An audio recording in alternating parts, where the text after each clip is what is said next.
Right. Telangana హైకోర్టులో ప్రభుత్వానికి ఎదురు దెబ్బ తగిలింది. తెలంగాణ లోకల్ బాడీ ఎన్నికలు నిలిపివేస్తూ హైకోర్టు ఆదేశాలు జారీ చేసింది. ఎన్నికల నోటిఫికేషన్ విడుదలపై స్టే విధిస్తూ హైకోర్టు ఉత్తర్వులు జారీ చేసింది. జీవో నెంబర్ 9పై హైకోర్టు స్టే విధించింది. ఇక 4 వారాల్లో కౌంటర్ దాఖలు చేయాలని ఆదేశాలు జారీ చేసింది. అంతకుముందు స్థానిక సంస్థల ఎన్నికల్లో బీసీ రిజర్వేషన్ల అంశానికి సంబంధించి తెలంగాణ హైకోర్టులో విచారణలో భాగంగా ఏజీ సుదర్శన్ రెడ్డి తన వాదనలు వినిపిస్తూ ప్రధానంగా కొన్ని అంశాలు మాట్లాడారు. ఇది అంశానికి సంబంధించి పూర్తి అప్డేట్స్ అడిగి తెలుసుకుందాం. మా ప్రతినిధి హరీష్ మనకు లైవ్లో సిద్ధంగా ఉన్నారు. హరీష్, చెప్పండి, పూర్తి అప్డేట్స్ ఏంటి? ప్రధానంగా సుదర్శన్ రెడ్డి ఏ వాదనలు వినిపించారు? స్టేకి సంబంధించి ఏమైనా నిలుపుదల చేసే అవకాశం కనిపిస్తుంది ఎన్నికలు? ప్రధానంగా ఇదే అంశం మొన్నటి నుంచి కూడా, కానీ ఈరోజు యథాతథిగా నోటిఫికేషన్లు ఉండబోతున్నాయి. ఈ రోజు నుంచి ఎవరైతే అఫిడవిట్లు దాఖలు చేసే అవకాశం ఉంది, కానీ పూర్తిగా పరిస్థితులు మారే అవకాశం కనిపిస్తుంది. మీ దగ్గర ఉన్న అప్డేట్స్ అంటే?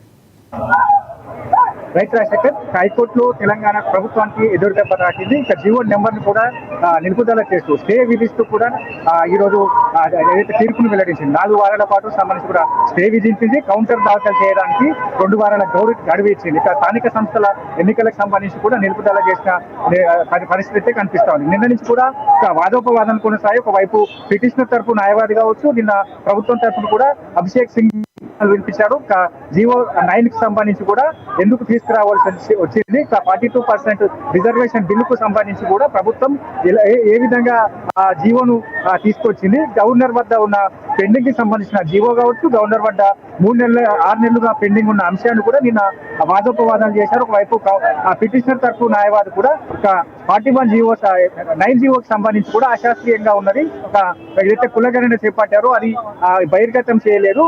దాంతో పాటుగా మిగతా 1 మంత్ కమిషన్ సంబంధించిన రిపోర్ట్ కావచ్చు, వీటన్నిటిని కూడా బహిర్గతం చేయలేదు. ఇక రాజ్యాంగ ఏదైతే సుప్రీంకోర్టు రూల్స్ ప్రకారం ఈ 42% జీవోకి సంబంధించి కూడా స్టే విధించవచ్చు. ఇదంతా కూడా అశాస్త్రీయంగా ఉన్నది కూడా పిటిషనర్ తరఫు వాదన వినిపించారు. ఇక పూర్తిగా ఈ రోజు ప్రభుత్వం తరఫున ఈరోజు ఏజే సుదర్శన్ రెడ్డి ఈరోజు వాదన వినిపించారు. ఇక ప్రధానంగా దాంట్లో ఏదైతే కుల సర్వేకి సంబంధించి కూడా 52% చేసిన సర్వే కావచ్చు, ఇది అసెంబ్లీ ఏకగ్రీవంగా ఆమోదించారని కూడా అడ్వకేట్ జనరల్ ప్రశ్నించారు.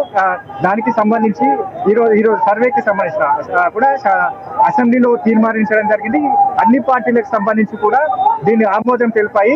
ఇక సర్వేకి సంబంధించి కూడా నోడల్ అధికారిగా ప్లాన్ కమిషన్ ఉంటుంది. సర్వేకి సంబంధించి కూడా 60 రోజుల్లో పూర్తి చేసేలా రిజర్వేషన్ తెచ్చారు. బీసీలకు సంఖ్య ఎలాంటి అభ్యంతరం లేనప్పుడు పిటిషనర్ రిపోర్ట్ లో ఎందుకు చూపించాలి అని కూడా ఆయన ఈ రోజు వాదన వినిపించారు. బీసీ రిజర్వేషన్ బిల్లు కాపీకి సంబంధించి కూడా పూర్తిగా ఈ రిజర్వేషన్ బిల్లుకు సంబంధించి కూడా గవర్నర్ వద్ద 6 నెలలుగా పెండింగ్ లో ఉన్నది కాబట్టి అది ఆమోదించినట్టే భావిస్తా ఉన్నాం. కాబట్టి యాక్ట్ అమల్లో ఉన్నట్టే అని కూడా వాదించారు.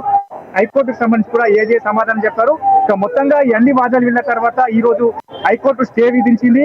4 వారాల పాటు కూడా దీనిపైన కౌంటర్ దాఖలు చేసేందుకు పిటిషనర్ తరపు వారికి 2 వారాల గడువు ఇచ్చింది. ప్రభుత్వానికి 4 వారాల గడువు ఇచ్చింది.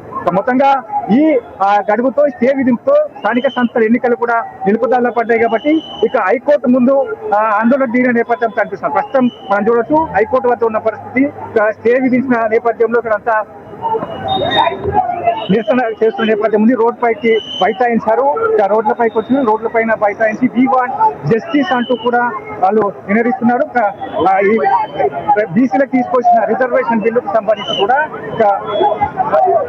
నిలుపుదలతో వాళ్ళతో కూడా నిరసన అందరినీ కూడా పోలీసులు లిఫ్ట్ చేస్తున్న పరిస్థితి కనిపిస్తుంది.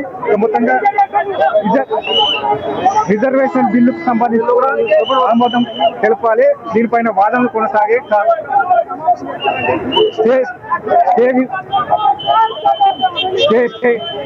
4 వారాల పాటు గడువు ఉన్నారు కాబట్టి దీనిపైన స్టే విధించారు. దీన్ని వాళ్ళకి జస్టిస్ అంటూ కూడా నిరసన తెలుపుతున్న పరిస్థితి అయితే కనిపిస్తా ఉన్నది. మొత్తంగా బీసీ రిజర్వేషన్ కి సంబంధించి కూడా ఒకవైపు వాదనలు కొనసాగుతూ ఉన్నాయి. కౌంటర్ దాఖలు చేస్తారు. ఇక 4 వారాల పాటు గడిపించారు కాబట్టి మొత్తంగా ఈ రోజు అడ్వకేట్ జనరల్ సంబంధించి కూడా పూర్తిగా కులగణన సర్వేకి సంబంధించి ఈ విధంగా జరిగింది. కులగణన సర్వే దానికి సంబంధించిన ఏదైతే గవర్నర్ వద్ద ఉన్న పెండింగ్ బిల్లులకు సంబంధించి కావచ్చు స్పష్టంగా తెలపడం జరిగింది. ఇవన్నీ నిన్న కోర్టు ఏదైతే న్యాయమూర్తి దీన్ని 4 వారాల పాటు గడువు ఇచ్చారు, స్టే విధించారు, కౌంటర్ దాఖలు చేయాలని చెప్పారు. మరోవైపు 2 వారాల పాటు పిటిషనర్ తరపు న్యాయవాది కూడా కౌంటర్ దాఖలు చేయాలని కూడా సూచన నేపథ్యం అయితే కనిపిస్తా ఉంది. మొత్తంగా స్థానిక సంస్థల ఎన్నికలకు సంబంధించి కూడా బీసీలకు 42% రిజర్వేషన్ ఇచ్చే విధంగా కూడా 41 జీవోని తీసుకొచ్చారు. ఆ జీవోకి సంబంధించి కూడా రైట్ హరీష్ కూడా 9 జీవోకి సంబంధించి రైట్ హరీష్, ఇప్పుడు ప్రధానంగా ప్రభుత్వం ప్లాన్ బితో ముందుకు వెళ్ళబోతుందా? ప్లాన్ బితో ముందుకు వెళ్తే ఖచ్చితంగా ఇప్పుడు షెడ్యూల్ రద్దు చేస్తే మళ్ళీ కొత్త షెడ్యూల్ ఇవ్వాల్సిన అవసరం ఉంది. సో ప్రభుత్వం ఎలాంటి నిర్ణయం తీసుకోబోతుంది అంటే 4 వారాల పాటు వేచి ఉంటుంది, అప్పటి వరకు ఈ ప్రాసెస్ సాగే అవకాశం కనిపిస్తుందా? కాపీ ఏమైనా చేరుకున్నటువంటి పరిస్థితి కనిపిస్తుంది ఎన్నికల కమిషన్కి? రైతు ప్రధానంగా 4 వారాల పాటు గడువు ఇచ్చింది కాబట్టి ప్రభుత్వం తరఫున ఏదైతే వాదనలు ఉన్నాయో దానికి సంబంధించిగా పూర్తిగా ఈ కేసుకు సంబంధించి అమలులో ఇట్లాంటి కేసు సుప్రీంకోర్టు తీర్పు ప్రకారం 6 నెలలకు పై పెండింగ్ లో ఉంది కాబట్టి గవర్నర్ వద్ద 6 నెలలుగా పెండింగ్ లో ఉంటే అది అనుమతి పొందినట్టే అని భావిస్తా ఉన్నామని కూడా ఏదే సుదర్శన్ రెడ్డి న్యాయమూర్తికి వివరించారు. బిల్లుపై గవర్నర్ కి సంబంధించి కూడా అనుమతి వచ్చినట్టే అని భావిస్తున్నాం, యాక్ట్ కూడా అమల్లో ఉన్నట్టే అని కూడా చెప్పారు. ఆ యాక్ట్ లో ఉన్నది కాబట్టి స్థానిక సంస్థల ఎన్నికలకు నోటిఫికేషన్ ఇచ్చామని కూడా ఆయన ప్రభుత్వం తరపు నుంచి వాదించారు. మరి దానితో పాటుగా ఇక నిన్న హైకోర్టుకు సంబంధించిన ఏజే సమాధానానికి బిల్లు నోటిఫై చేశారా అనే ప్రశ్నకు హైకోర్టుకు సంబంధించి కూడా బిల్లు నోటిఫై చేశాం, అనుమతి గవర్నర్ వద్ద పెండింగ్ లో ఉన్నది కాబట్టి అనుమతి వచ్చినట్టే, యాక్ట్ లోకి వచ్చినట్టే, యాక్ట్ పరంగానే ఈ నోటిఫికేషన్ ఇష్యూ చేశామని చెప్పారు. కాబట్టి ప్రభుత్వం ఏ విధంగా వెళ్తుంది 4 వారాల పాటు సంబంధించి కూడా స్టే విధించారుగా.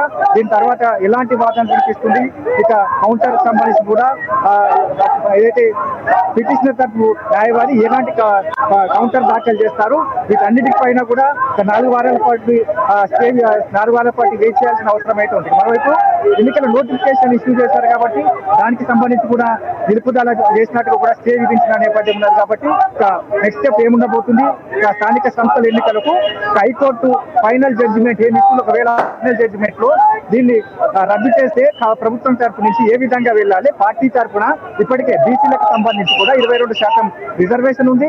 ఇక దీంతో పాటుగా ప్లస్ 20 కలిపి 41% సంబంధించిన రిజర్వేషన్ కల్పించేందుకు ఇప్పుడు ఈ 42% రిజర్వేషన్ కావచ్చు జీవో 9 తీసుకొచ్చారు. దీంట్లో అనుగుణంగానే ఇప్పుడు మరోసారి ఇది హైకోర్టులో కూడా దీనికి నిలుపుదల చేస్తే, రద్దు చేస్తే హైకోర్టు కూడా ఫైనల్ జడ్జిమెంట్ ఇస్తే పార్టీ పరంగా వెళ్తుందా, పార్టీకి సంబంధించి కూడా 42% బీసీలకు రిజర్వేషన్ ఇచ్చి స్థానిక సంస్థలు ఎన్నికలకు వెళ్లే విధంగా కూడా కార్యాచరణ సిద్ధం చేస్తుందా, వీటన్నిటికి సంబంధించి కూడా మరి కాసేపట్లో స్పష్టత వచ్చే అవకాశం అయితే ఉంది. ఎన్నికలు క్యాన్సిల్ అంటే ఎన్నికలకు సంబంధించిన షెడ్యూల్ మార్పులు ఖచ్చితంగా రావాల్సిన అవసరం ఉంటే సో అధికారికంగా ప్రకటించే అవకాశం కనిపిస్తుంది. కోర్టు స్టేకి సంబంధించి అక్కడ ఆందోళన కూడా కొనసాగుతున్నటువంటి పరిస్థితి కనిపిస్తుంది. సో ప్రధానంగా ప్రభుత్వం ఎలా ముందుకు వెళ్ళబోతున్నా, ఏమైనా కాసేపట్లో ప్రెస్ మీట్ నిర్వహించే అవకాశం ఏమైనా కనిపిస్తుందా ప్రభుత్వం నుంచి?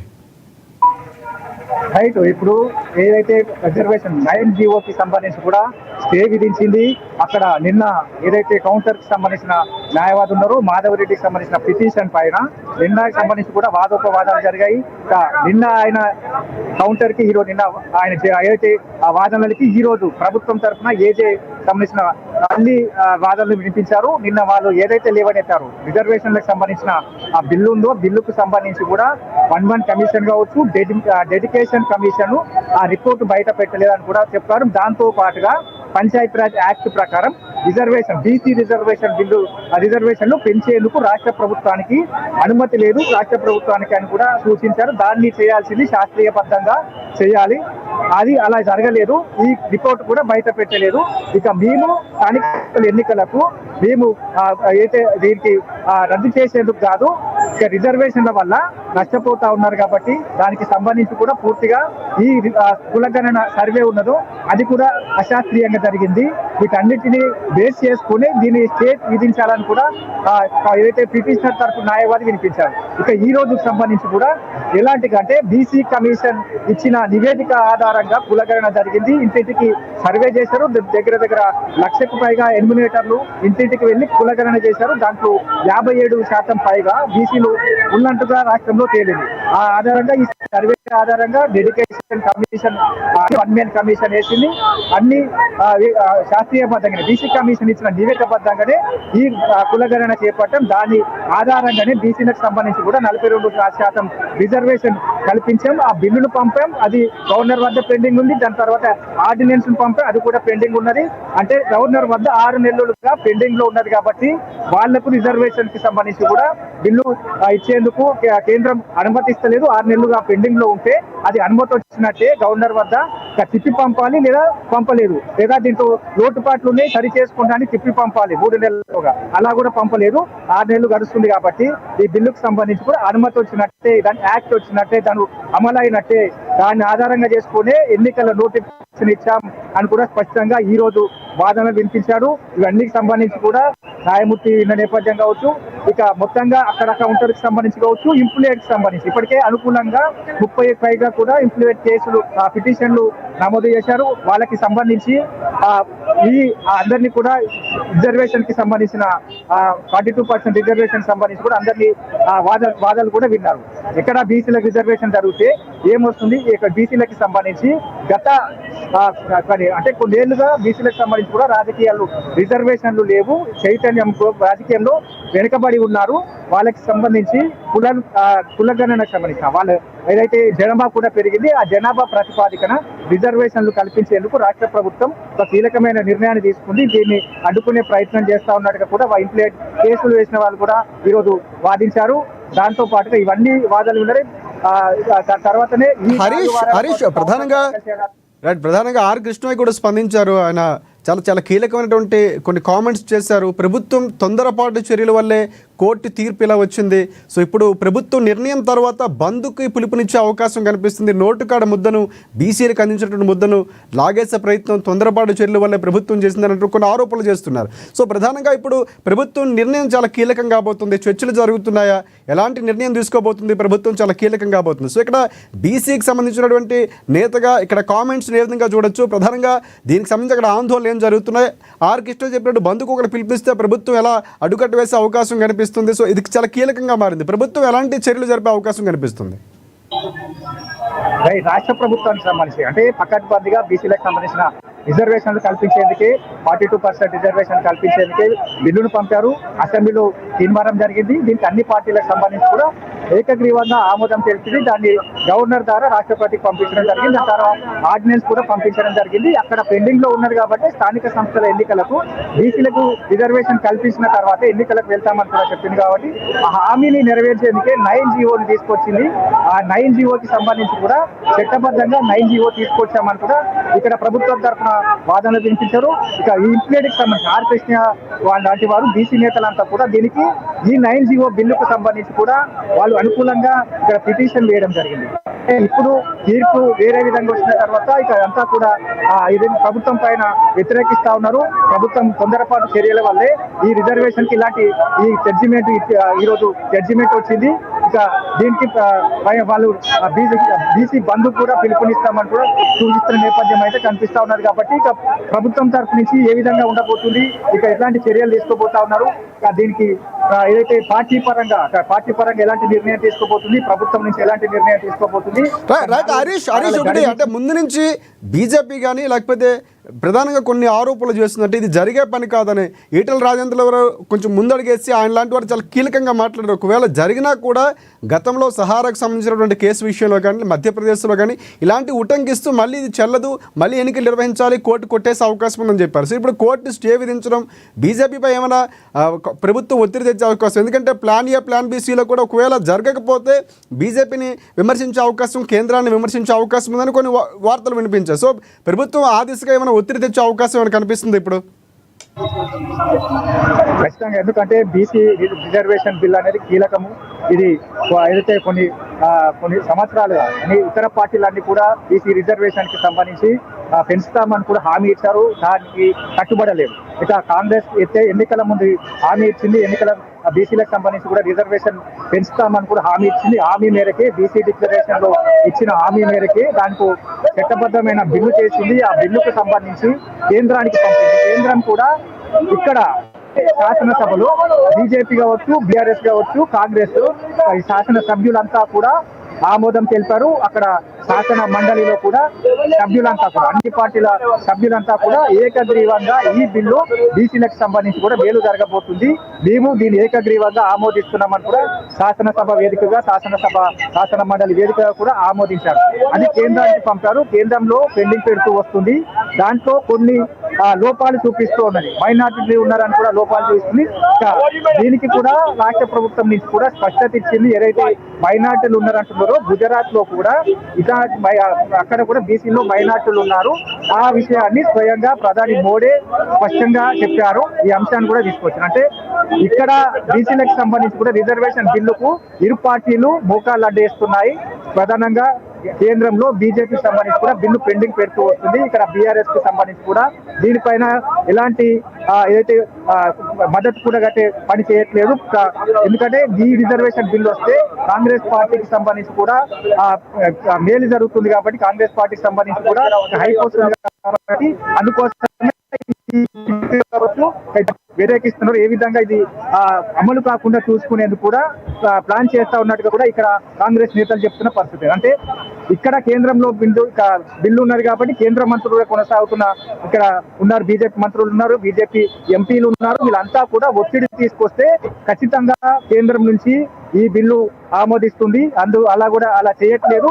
బీసీలకు సంబంధించి కూడా బీజేపీ నేతలకు చిత్తశుద్ధి లేదు అని కూడా ఇక్కడ కాంగ్రెస్ నేతలు చెప్తున్న పరిస్థితి ఉంది. కాబట్టి ఇప్పుడు ఈ జడ్జిమెంట్ తర్వాత ఏ విధంగా ఉండబోతుంది, ఇక జడ్జిమెంట్ వచ్చిన తర్వాత ఇక బీజేపీ పైన ఒత్తిడి తెచ్చే ప్రయత్నం చేస్తారా కార్యాచరణకు సంబంధించి? ఎందుకంటే కేంద్రం నుంచి చట్టబద్ధమైన బిల్లు కావాలంటే కేంద్రం నుంచి రావాలి. కేంద్రం నుంచి 6 నెలల పెండింగ్ లో ఉన్నది.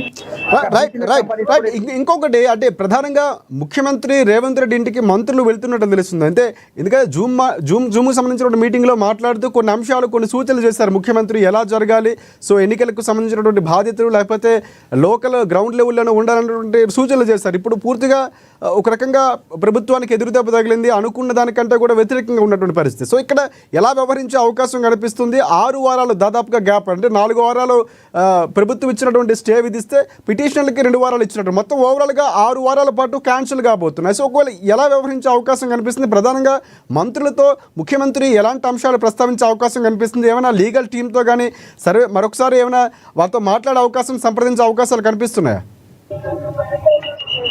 ఖచ్చితంగా. అంటే ఇప్పుడు ఈ తీర్పును సంబంధించి కూడా ఏ విధంగా ముందుకెళ్ళాలి, దీనికి సంబంధించిన కార్యాచరణ కావచ్చు, లీగల్ ఒపీనియన్ తీసుకుంటారు. ఈ కేసుకు సంబంధించి ఏమైనా హైకోర్టుకు వెళ్ళాలా లేదంటే కౌంటర్ దాఖలు చేశారు? ఎందుకంటే మొన్న సుప్రీం కోర్టుకు సంబంధించి కూడా ఇక్కడ తీర్పు సాగుతా ఉన్నది కాబట్టి అక్కడే తెలుసుకోవాలని కూడా అక్కడ మొన్న తీర్పు ఇచ్చింది. కాబట్టి ఇప్పుడు 6 వారాల గడువు ఇక్కడ అంటే 6 వారాల గడువుకు సంబంధించి 4 వారాలు ప్రభుత్వానికి కౌంటర్ దాఖలు చేయడానికి ఇచ్చింది. కాబట్టి ఇక్కడ 4 వారాల్లో ఎట్లాంటి కౌంటర్ దాఖలు చేయాలి? అదంటే ఆ పార్టీకి సంబంధించి 4 వారాల తర్వాత ఇది ఒకవేళ జడ్జిమెంట్ వేరేగా వస్తే ఏ విధంగా ముందుకెళ్ళాలి? పార్టీ నుంచి 42% రిజర్వేషన్ పార్టీ నుంచి అమలు చేయాలి, లేదా దాని పాటుగా కేంద్ర ప్రభుత్వం పైన ఒత్తిడి తెచ్చి ఇక ఏదైతే గవర్నర్ వద్ద ఉన్న పెండింగ్ బిల్లు ఉన్నదో దాన్ని ఆమోదం తెలపాలా? ఇక లీగల్ ఒపీనియన్ తో పాటుగా పూర్తి భవిష్యత్తు కార్యాచరణకు సంబంధించి కావచ్చు, ఇక బీసీలంతా కూడా పిలుస్తా ఉన్నారు. కాబట్టి ఆ అంశానికి సంబంధించి కూడా ఏ విధంగా ముందుకెళ్లాలి, ఇటు అన్ని అంశాలపైన కూడా సీఎం రేవంత్ రెడ్డి ఇంట్లో మంత్రులతో భేటీ అవుతున్నారు. మంత్రులంతా కూడా సీఎం నివాసానికి చేరుకుంటున్న పరిస్థితి ఉంది. మొత్తంగా ఈ రోజు నుంచి అంటే ఈ రోజు ఈ తీర్పు తర్వాత కార్యాచరణకు సంబంధించి ఏ విధంగా వెళ్ళాలి అనే పైన కూడా కాసేపట్లు సమావేశం ఉంటుంది. దాని తర్వాత కూడా మీడియాకి వెల్లడించే అవకాశాలు అయితే కనిపిస్తా ఉన్నాయి. Rajasekhar. Right. Thanks for updates Harish. Right, చాలా కీలకమైనటువంటి అంశంగా చెప్పుకోవచ్చు. ప్రభుత్వం నిన్నటి నుంచి కూడా దాదాపుగా హైకోర్టు ప్రాంగణం ఎప్పుడూ కూడా లాయర్లతోనూ లేకపోతే క్లయింట్లతో ఉన్నటువంటి పూర్తి స్థాయిలో అక్కడ ఒక రకమైనటువంటి గందరగోళం, అంటే